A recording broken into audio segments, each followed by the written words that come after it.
आज की वीडियो में हम बात करेंगे कि ईआर डायग्राम के अंदर क्या क्या नोटेशंस होती हैं जिनकी हेल्प से हम ईआर डायग्राम को रिप्रेजेंट करते हैं। लेकिन उससे पहले मैं बता दूं कि ये जो वीडियो अपलोड हुई थी रिलेशनशिप की one to many, one to one, many to many, recursive relationship, इस पे व्यूज़ बहुत ही कम हैं।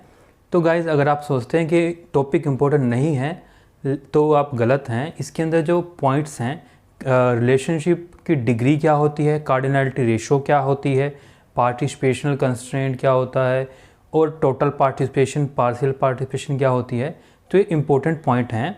आप इनको वीडियोस को देखें और नोट डाउन करें कि ये सब क्या होते हैं और इनको कैसे हम फाइंड आउट करते हैं।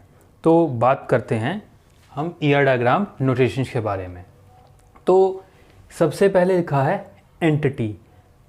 सबसे पहले आप वीडियो को पॉज करके इन सब नोटेशंस को नोट डाउन कर सकते हो। तो कुछ सेकंड्स के लिए वीडियो को पॉज करें और इन नोटेशंस को नोट डाउन कर लें। ठीक है, तो सबसे पहले लिखा हुआ है एंटिटी। तो जैसा पहले भी बताया है, एंटिटी कोई भी पर्सन, प्लेस, थिंग्स हो सकती है। मीन्स कोई भी ऑब्जेक्ट वर्ल्ड के अंदर जो एग्जिस्ट करता है उसको हम एज ए एंटिटी रिप्रेजेंट कर सकते हैं। और ईआर डायग्राम के अंदर किसी भी एंटिटी को रिक्टेंगुलर बॉक्स से डिनोट करते हैं। जैसे यहाँ पर लिखा है एम्प्लॉई, ये एंटिटी, इसको हम एंटिटी भी कह सकते हैं और एंटिटी टाइप भी।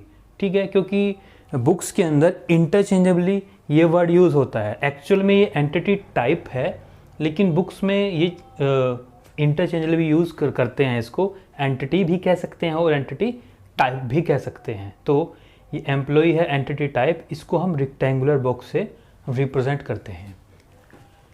उसके बाद आता है यहाँ से पहले हम आ जाते हैं एट्रीब्यूट पर। तो एट्रीब्यूट जैसे पहले बताया था, एट्रीब्यूट क्या होता है, एंटिटी की प्रॉपर्टीज़। तो हम जो एंटिटीज़ की प्रॉपर्टीज़ हैं उनको बोलते हैं एट्रीब्यूट। तो जो हमारे पास सिंपल एट्रीब्यूट होते हैं ना, सिंपल या फिर सिंगल वैल्यूड। सिंपल का मतलब होता है कि एक ऐसा एट्रीब्यूट जिसको आप डिवाइड नहीं कर सकते या फिर उसकी एक सिंगल वैल्यू होती है, वो होता है एट्रीब्यूट। तो आप देख सकते हैं यहाँ पर लिखा हुआ है date of birth, employ ID, address name, ये सब क्या है, एट्रीब्यूट। ठीक है, तो इसको हम ओवल सिंबल से डिनोट करते हैं। उसके बाद आता है मल्टी वैल्यूड। मल्टी वैल्यूड को हम डिनोट करते हैं डबल ओवल से।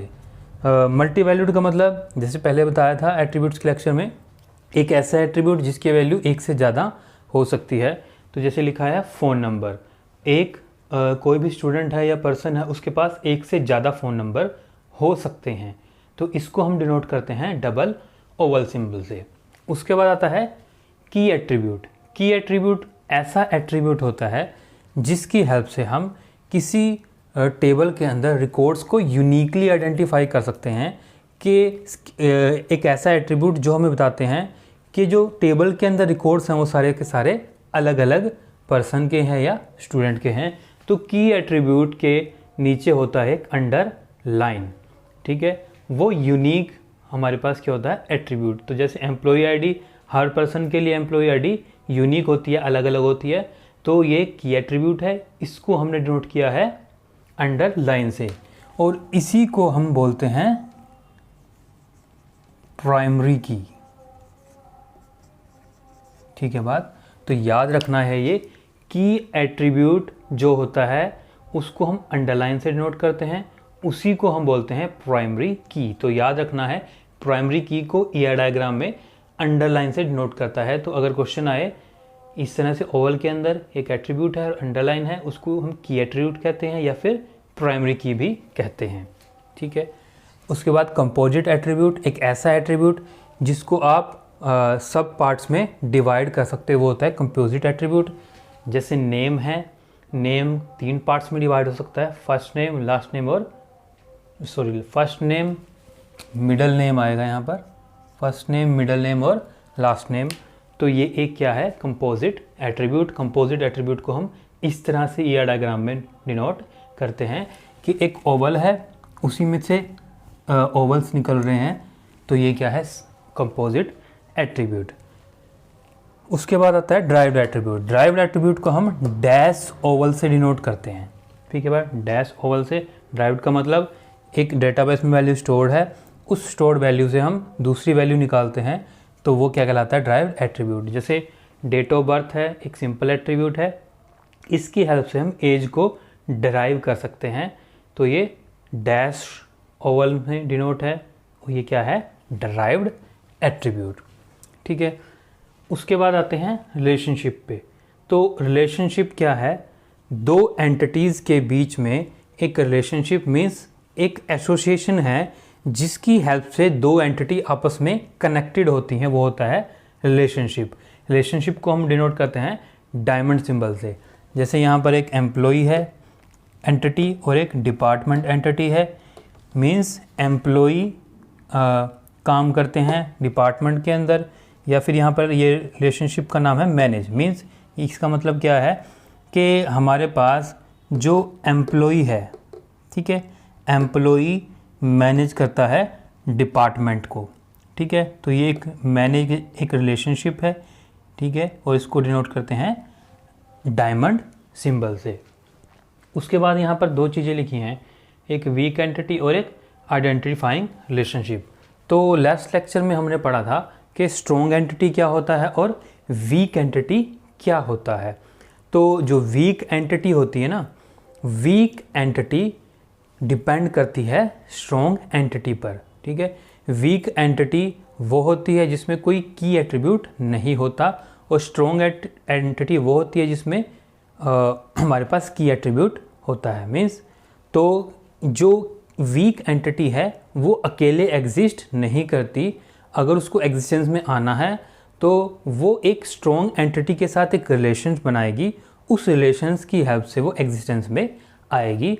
तो वीक एंटिटी को कैसे रिप्रेजेंट करते हैं, और वो जब रिलेशन या एसोसिएशन में आती है एक स्ट्रॉन्ग एंटिटी के, उसको रिलेशन को कैसे रिप्रेजेंट करते हैं।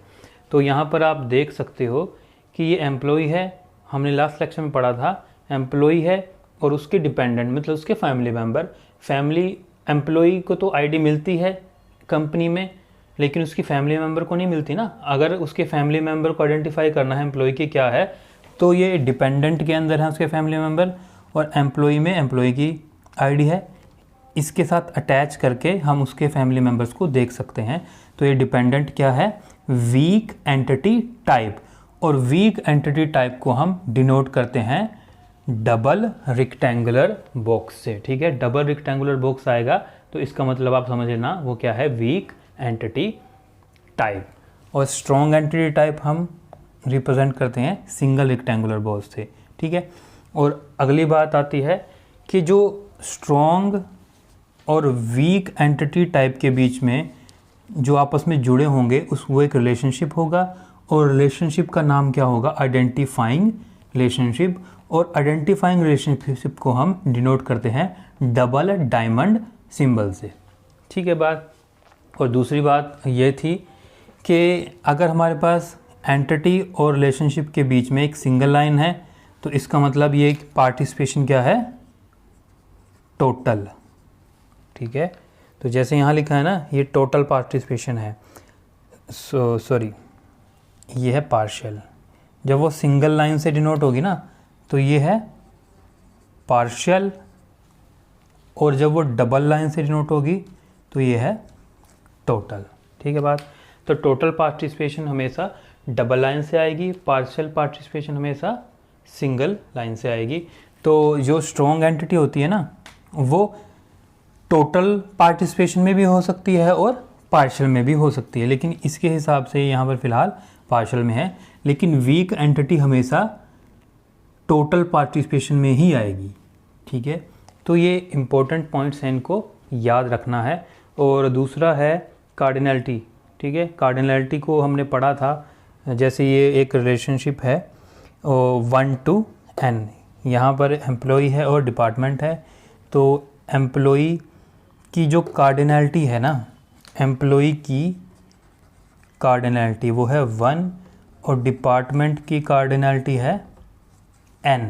लेकिन जब हम ईआर डायग्राम में उसको डिनोट करते हैं ना, ईआर डायग्राम में जब हम कार्डिनलिटी को कार्डिनलिटी को डिनोट करते हैं तो जो डिपार्टमेंट की कार्डिनलिटी है वो लिखी जाएगी एम्प्लॉय की तरफ और एम्प्लॉय की कार्डिनलिटी लिखी जाएगी डिपार्टमेंट की तरफ। मीन्स जब हम कार्डिनलिटी को ईआर डायग्राम में लिखते हैं ना, अगर इस तरफ की एंटिटी की कार्डिनलिटी है वो आएगी इस तरफ और इस तरफ की एंटिटी की कार्डिनलिटी आएगी इस तरफ।